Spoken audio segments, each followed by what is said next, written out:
Here is what it has decided for Afghanistan. I bet you don't know this either. We're in Afghanistan as we were in Germany post-World War II. That is, for at least a half a century.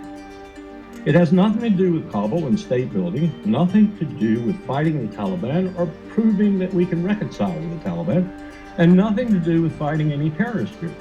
It has everything to do with three primary strategic objectives. And I really, as a military officer, as a professional, I don't necessarily object to these objectives, but I believe the American people probably ought to be told about them, and there ought to be a debate as to whether or not they want to spend their money on these objectives. First objective is to be in the place that Donald Rumsfeld discovered was the most difficult country in the world to get military power into in 2001. And take my word for it, it is.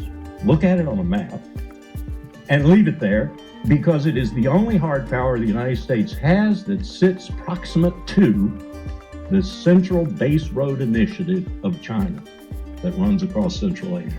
If we had to impact that with military power, we are in position to do so in Afghanistan. The second reason we're there is because we're cheek and jowl with the potentially most unstable nuclear stockpile on the face of the earth in Pakistan.